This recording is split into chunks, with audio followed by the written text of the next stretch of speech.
여러분, 혹시 이런 생각 해보셨나요? 이 나이에 뭘 새로 배우겠어. 또는, 이제 새로운 친구 사귀는 것도 귀찮아. 그런데 말입니다. 우리가 살아가는 동안 가장 위험한 생각이 바로 지금 이대로 괜찮다는 생각입니다. 공자는 논어에서 이렇게 말했습니다. 학이불사증망 사이불학즉태. 배우기만 하고 생각하지 않으면 어리석고 생각만 하고 배우지 않으면 위태롭다. 인생은 끊임없는 배움과 관계 속에서 성장하는 것입니다. 그런데 나이가 들면 새로운 걸 배우는 것도 새로운 사람을 만나는 것도 점점 어려워지죠. 그래서 많은 사람이 은퇴 후 공허함을 느끼고 인간관계가 좁아지면서 외로움을 호소합니다. 오늘은 새로운 배움을 위한 취미와 사회적 관계를 넓히는 취미를 통해 어떻게 하면 인생 후반전을 더 의미 있고 즐겁게 만들 수 있는지 이야기해 보겠습니다. 여러분이 지금부터라도 충분히 도전할 수 있는 방법 함께 찾아볼까요? 첫 번째로 새로운 배움을 위한 취미입니다. 인생은 끝없는 배움입니다. 많은 사람이 나이가 들면 새로운 것을 배우기엔 너무 늦었다고 생각합니다. 하지만 배움에는 정해진 시간이 없습니다. 스탠퍼드 대학 연구에 따르면 새로운 것을 배우는 과정에서 뇌는 활발히 활성화되고 치매 예방에도 도움이 된다고 합니다. 배우는 행위 자체가 우리의 두뇌를 젊게 유지해 준다는 것이죠. 자, 그럼 인생 후반전에서 도전해 볼 만한 대표적인 배움의 취미에는 어떤 것들이 있을까요? 80세 영희 씨는 영어를 배우기로 결심하고 시작을 했습니다. 처음엔 이 나이에 무슨 외국어야 라고 생각했지만 하루에 단어 3개씩만 외우며 꾸준히 연습했습니다. 그리고 2년 뒤 친구들과 미국 여행을 가게 되었고 유창하진 않지만 현지인들과 대화를 나눌 수 있게 되었죠. 주변 친구분들은 언제 그렇게 영어를 배웠나면서 부러워했다고 합니다. 영희 씨는 새로운 언어를 배우면서 다시 젊어진 기분이라고 말했습니다. 이렇듯 배움은 나이를 가리지 않습니다. 배우고자 하는 순간 우리는 다시 젊어질 수 있습니다. 여기 또 다른 예시가 있습니다. 과거를 알면 현재가 보인다는 이야기들 들어보셨죠? 70대 퇴직자인 철수 씨가 있습니다. 평생 회사 생활만 하다가 은퇴 후 우연히 역사 다큐멘터리를 접하면서 깊은 흥미를 느끼기 시작했습니다. 처음에는 단순한 시청에 그쳤지만 점점 더 깊이 파고들면서 역사 관련 서적을 읽고 강연을 듣고 심지어 한국사 자격증까지 도전하게 되었고 자격증 취득을 하게 되었습니다. 그리고 이걸 계기로 동네 문화센터에서 한국사를 강의하게까지 되었습니다. 퇴직 후 무료한 삶을 살던 철수 씨는 이제는 어엿한 강사님이라는 직함을 가지게 되고 삶의 활력소를 가지게 된 것이죠. 이처럼 역사는 단순한 과거 이야기가 아니라 우리 삶의 길잡이가 되어줍니다. 여러분도 관심 있는 분야를 깊이 탐구해 보세요. 생각지도 못한 새로운 즐거움을 발견할 수도 있습니다. 그런가 하면 새로운 기술이 주는 즐거움도 있습니다.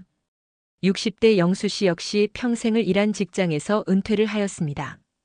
집에서 무료한 생활을 하던 그는 문득 요리를 해볼까라는 생각이 들었습니다. 평생 가족을 위해 요리를 해본 적이 없던 그였지만 나도 직접 요리를 배워볼까? 라는 생각으로 요리 클래스를 등록했습니다. 처음엔 칼질도 서툴렀지만 점점 실력이 늘어나면서 이제는 가족들에게 직접 요리를 해주는 것이 그의 가장 큰 기쁨이 되었습니다.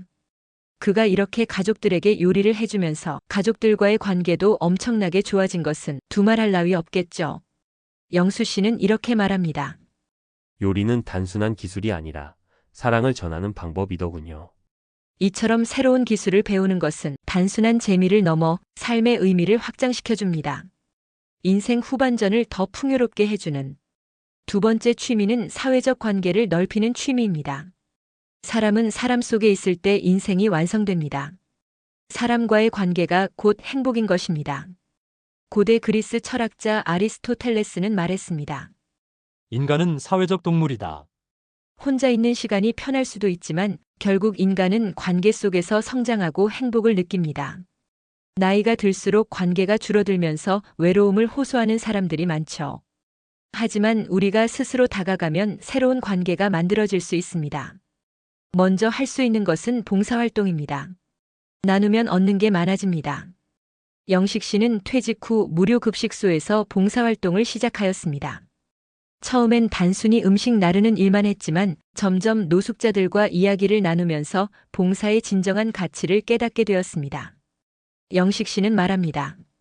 젊었을 때는 돈을 벌기 위해 살았는데 지금은 사람들과 마음을 나누는 게 더 가치 있다는 걸 알게 됐어요. 봉사는 단순한 선행이 아니라 스스로를 성장시키는 과정입니다. 두 번째는 동호회 가입 등을 통해서 공통적인 관심사를 가지고 있는 인연을 만드는 것입니다. 60대 민철 씨는 퇴직 후 자전거 동호회에 가입했습니다.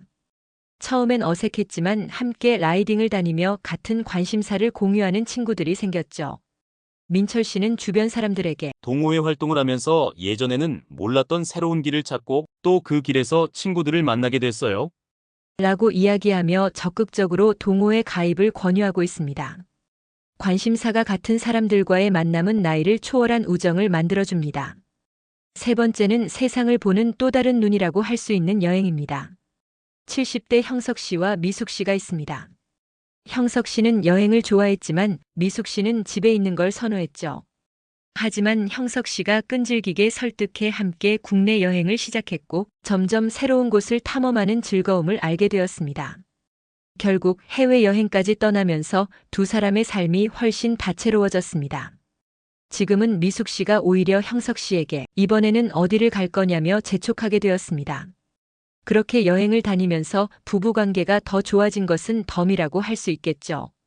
미자 씨는 여행은 단순한 이동이 아니라 새로운 시각을 갖게 해주는 경험입니다. 라고 이야기하며 주변인들에게 여행의 즐거움을 전파하고 있습니다. 여행을 통해 삶의 폭을 넓혀보세요. 새로운 사람과 문화를 접할 때 우리는 더 많은 것을 배울 수 있습니다. 오늘은 인생 후반전을 더 멋지게 보내는 두 가지 방법에 대해서 이야기해 보았습니다. 인생은 계속해서 배우고 사람을 만나면서 완성됩니다. 여러분이 지금부터라도 새로운 도전을 한다면 몇 년 뒤에는 완전히 다른 삶을 살고 있을 수도 있습니다. 인생 후반전이라고 안주하지 마시고 배움과 관계로 더 멋진 인생 후반전을 살아가시길 바라며 오늘 영상은 여기서 마무리하겠습니다. 이 모든 것들을 하기 위해서는 모든 것에 앞서 건강이 뒷받침되어야 한다는 건 다들 아시죠? 항상 건강들 하시고 영상이 마음에 드셨다면 구독과 좋아요, 알림 설정까지 부탁드립니다. 감사합니다. 저는 다음 영상에서 뵙겠습니다.